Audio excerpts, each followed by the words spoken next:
Okay, so off we go. Welcome to this Kleeneze training webinar. The title of this one is Your First 4 Weeks. And this is one of a series of 8 webinars that I do. So I try and do them every Wednesday night. And it's basically a series of 8. Last week we were on getting started. And this week we're doing your first 4 weeks. As you can see there, the first kind of 2 or 3 are to do with the retail side. Then there's a bit about team building side, numbers 4 and 5. And then 6, 7 and 8 are more about kind of your own personal development, your goals, your attitude, that sort of thing. So hopefully you all find them useful.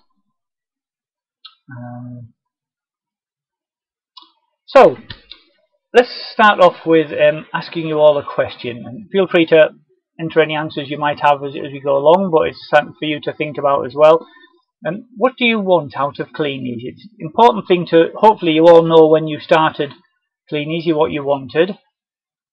What I find is really useful with people first starting Kleeneze is to set some goals just to get started. And those goals, I find them really useful to be kind of emotional goals, if you like, visual goals. So I always try and get my team members to think about what would be a short-term goal for them, what would be a medium. So by short-term, I kind of mean 1 to 3 months, something like that. Medium-term should be 3 to 9 months, and then long-term a year or so. This is just at the beginning. What you'll find as you go through your Kleeneze journey is that those kind of time scales will vary and change anyway. But it's just a really good idea. Rather than just thinking, oh well, I'd like £50 a week, it's really useful to think about what would you use that money for. So it could be something like, you know, I'd love to be able to treat the kids to a movie and a pizza, and I'll need, you know, I don't know, 100 quid a fortnight to be able to do that. You know, so me, the missus, 3 kids would love to be able to do that. So that kind of gives you an idea of what you might like out of the business at the beginning. Medium term, again, it could be something odd. You know, I've got an overdraft, so I'd like to be able to pay off my overdraft so I didn't have to sort of worry about those red letters that keep coming through the letterbox. And it's kind of having the, not so much the figure, £500 or £1,000, but it's the kind of the visual, sort of not having to worry about the red bank statements, if you like. So trying to set some goals at the beginning is really important, a really useful thing to do at the beginning. So once you've done that, once you've got an idea of what your sort of first and maybe your short-term, maybe your medium goals should be, you need to put in place some kind of plan to achieve that. And the way we do that, certainly in Kleeneze, is to look at the 2 different parts to the business.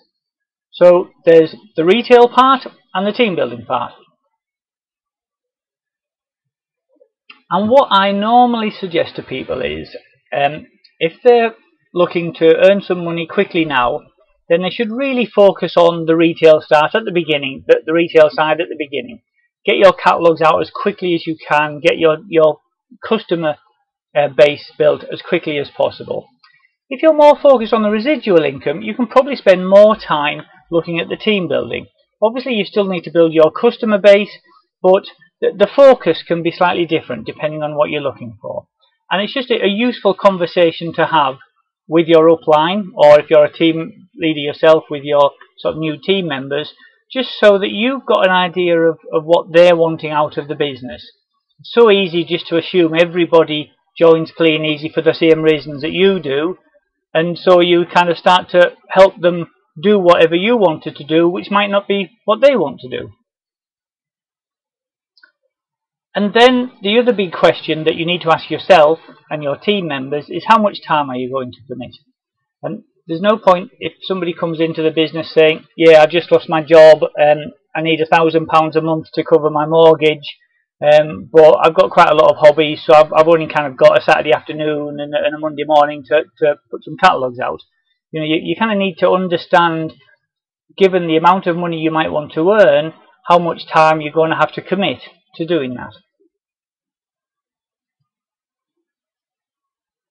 So I've seen a few comments come up there about what their first goals are. So hopefully you've kind of got an idea in your own mind especially people like Helen who've only been in the business for a few weeks, of what you're looking to get out of Kleeneze. So make sure you kind of know what your own goal is.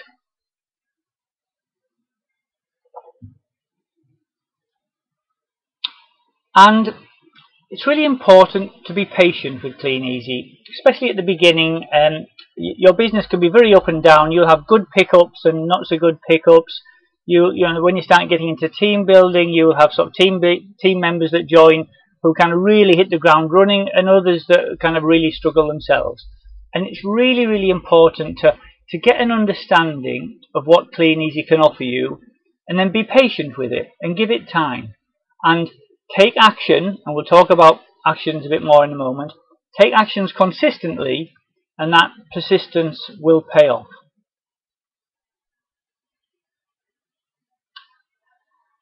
So, one thing that I always try to show to new team members, even if they're really focused on the retail at the moment, at the beginning, is just to try and explain a little bit about the residual income side of Kleeneze. So there's a good slide that Chris Mason-Paul showed at a recent, actually I say a recent Millionaires, it's probably about a year ago, talking about residual income. We often talk about residual income as being something that pop stars get when they write a #1 hit, or best-selling authors get when they write a top-selling novel. And that's great, but a lot of people can't imagine themselves writing a #1 hit or kind of writing a fantastic book. But actually, most of us have probably some experience of residual income, in that we've probably got a bank account or a savings account with a little bit of interest coming in. Now, it may not be a lot, so at the moment, savings interest rates are probably 2.5% if you're lucky. Just to give you a rough idea, if you had £100,000 saved in your bank, which most people do of course, you'd be getting just over £200 a month interest.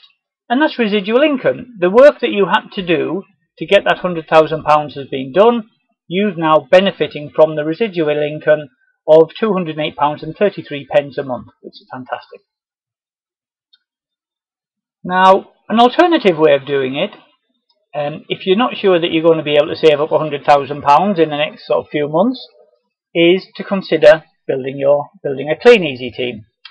So, if you do what we recommend, and you do your own retail to get to at least 10%, and you bring some team members in, you introduce some other people to the business, and they hit 10% as well. So that's typically hitting £200 a week worth of orders.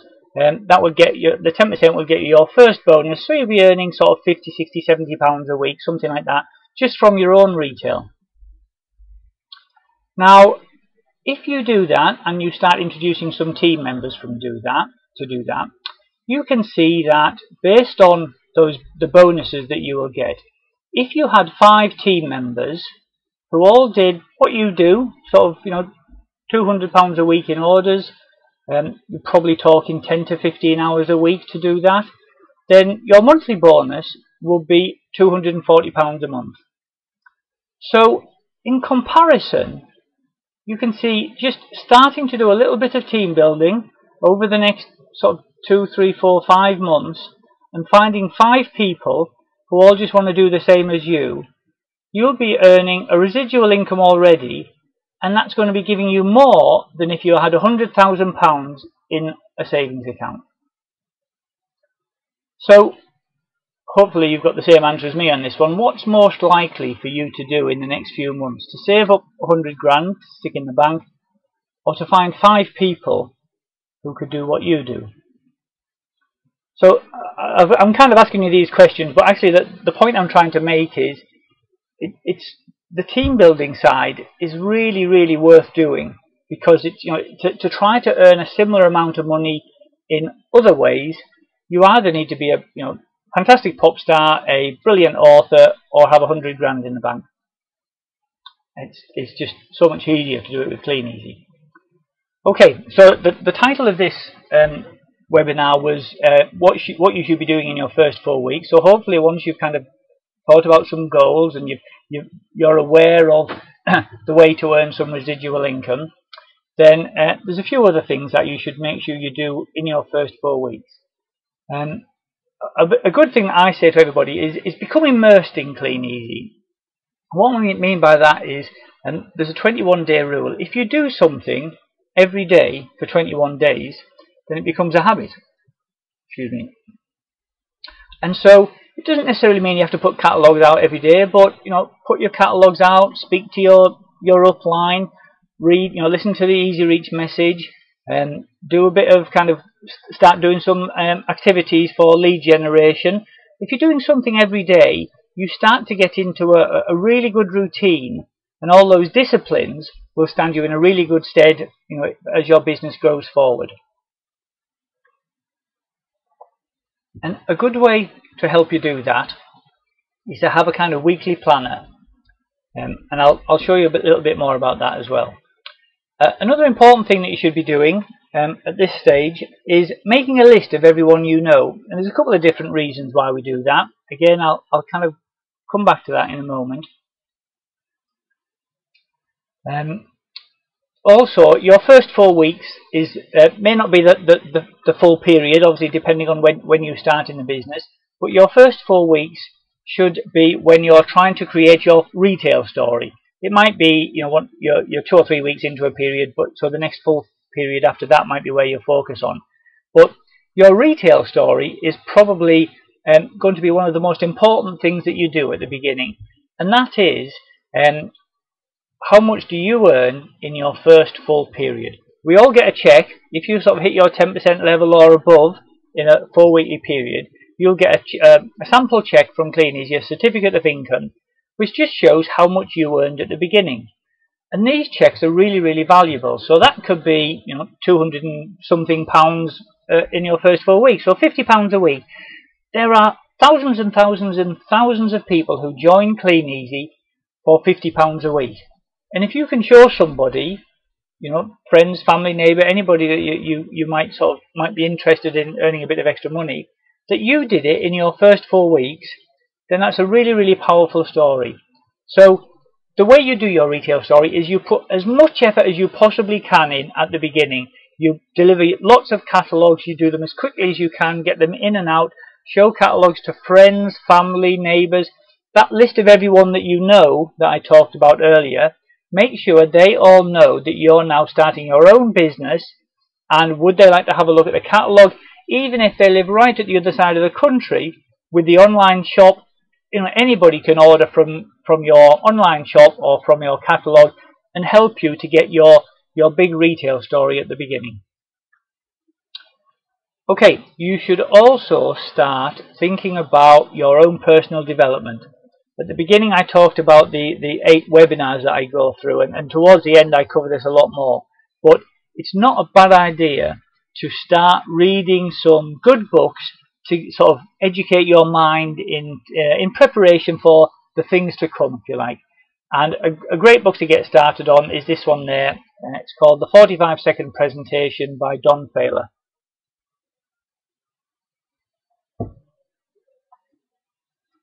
Where am I? Okay, meetings. Meetings are the lifeblood of a Kleeneze distributor. I recommend getting to as many meetings as you can possibly manage. There'll be local open evenings near to you. We had our local evening run by Sue Marshall yesterday, which was fantastic. Last one before Christmas is always good fun. Millionaires Colleges. We had Millionaires College just recently. There's obviously the one down here. There's one that Gavin runs up in the northeast.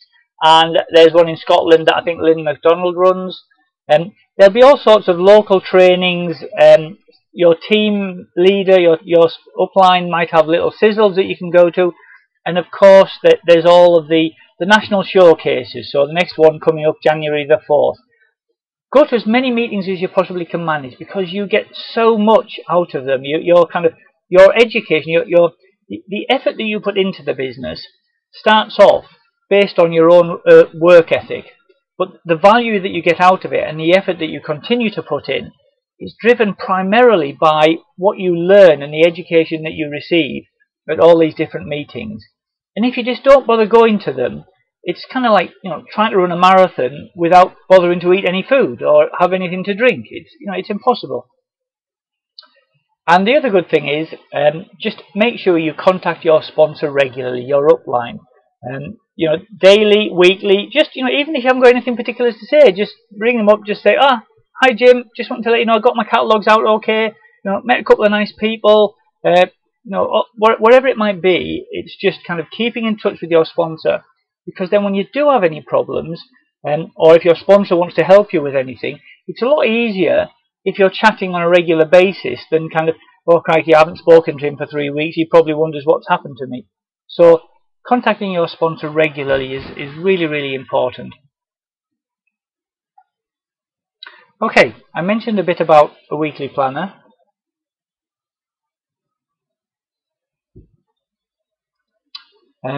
This is the one I send off to all my new starters, just to try to get them to think about what slots they've got available to work the Kleeneze business. So obviously if you're doing this alongside a full-time job, then you need to kind of block out the days and the hours that you're working. If you've got other commitments, if you've got the school run, for example, or you're working night shifts or whatever it might be, you can block those out. And then you can put in the other slots where you're going to do your activities. So I think, next page, here's a little example. So I put on here, for example, that Monday morning I'm going to pick up my first drop of catalogues, and Tuesday I pick up a second drop, and I pick up some stragglers from the previous day, and maybe Wednesday I pick up the other stragglers and then I put my order in. Wednesday evening I might prepare my catalogues to go out, Thursday I drop them, and so on. You can kind of see what I'm doing there. Now this is pretty much part-time, as you can see there. There's lots of afternoons and evenings free. I don't do anything at the weekend on this. So there's lots of space where you can fit around the activities that you're doing around your other commitments. So and this is just a good way of providing some structure to what can be a very unstructured business if you're not careful, because you don't have a boss. You don't have anyone telling you, right, you have to come in at 9 o'clock and you're allowed to go at 5 o'clock and this is what we expect you to do in the meantime. It's entirely up to you. And that's a great thing, but it can also be a bad thing if you don't have the disciplines to kind of structure your day and work out when you're going to do everything. So I find a weekly planner really useful for that sort of thing. So, quick question, does everybody have a kind of routine now that they're following? Especially for new people. Helen, do you kind of feel now that you're settling into a routine?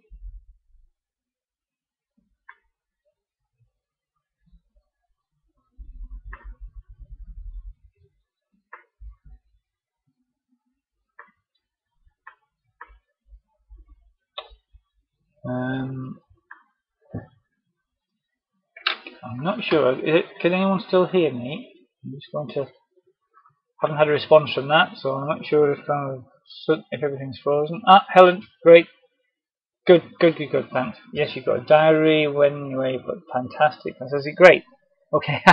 Sorry, Helen, thanks.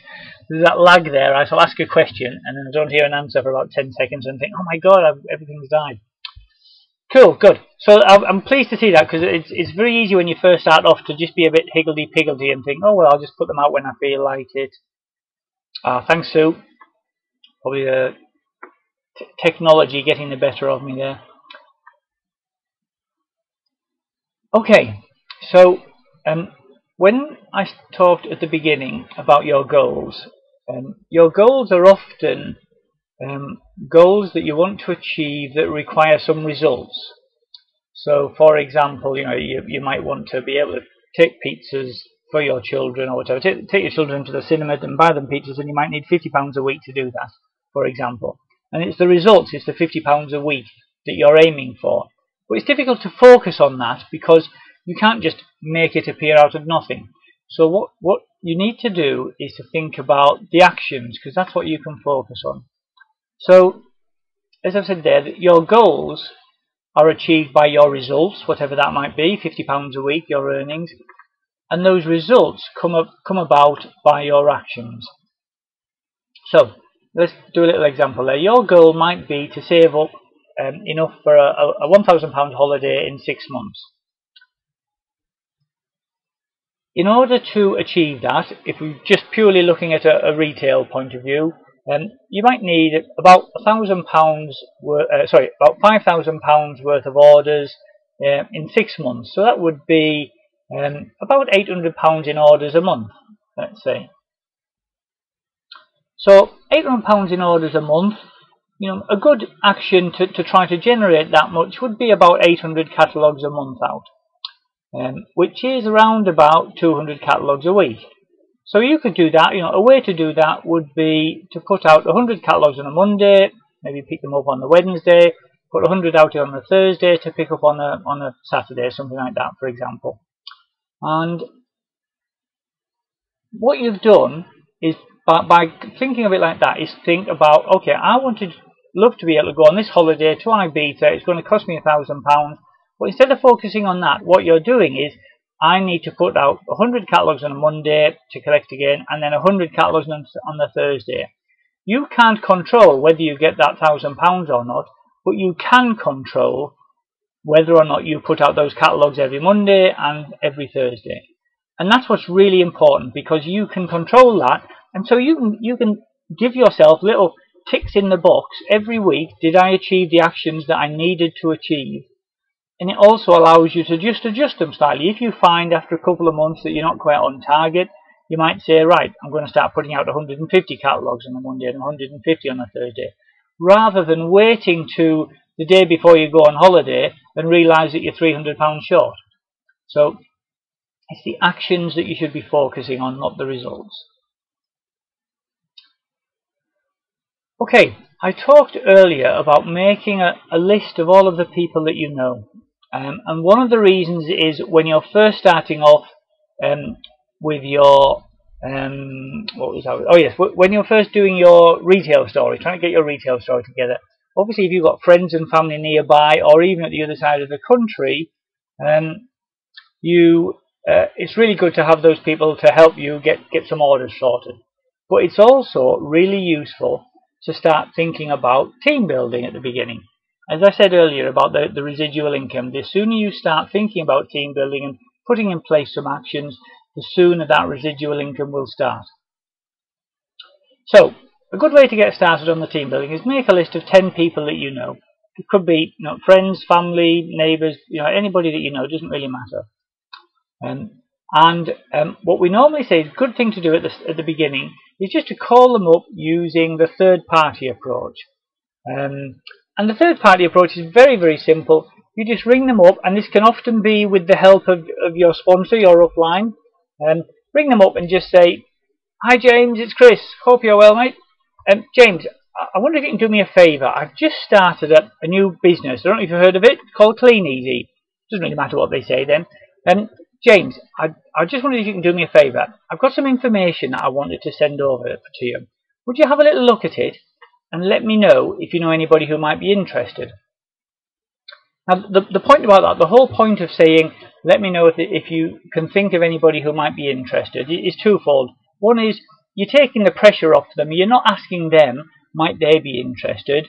Whatever you do, don't say, James, you're always skint. You can probably do with a bit of extra money. Come and have a look at this.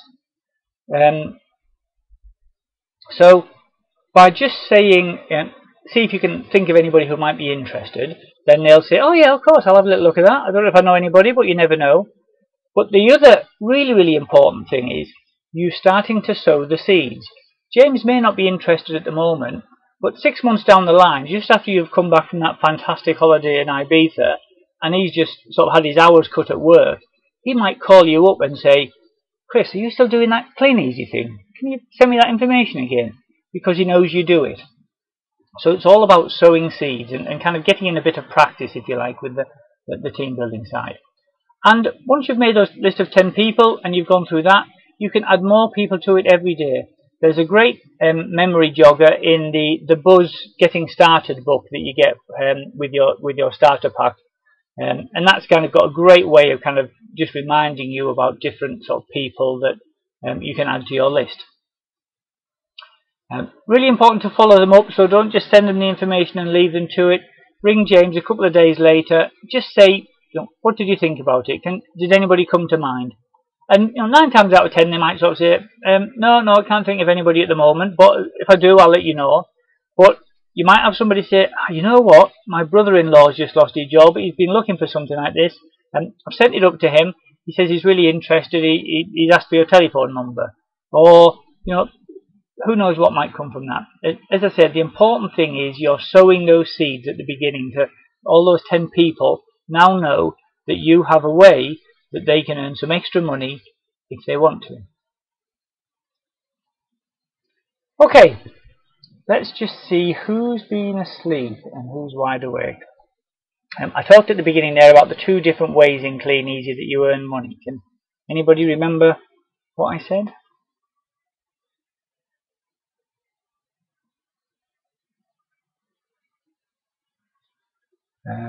Yeah, retail and sponsoring, yeah, team building, that's it, yeah, exactly right. The residual side, yeah, that tends to come from the team building, but yeah, the retail side and the team building side. Very good, well done.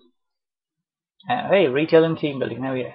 Okay, what were the 2 ways that you can earn £200 a month residual income?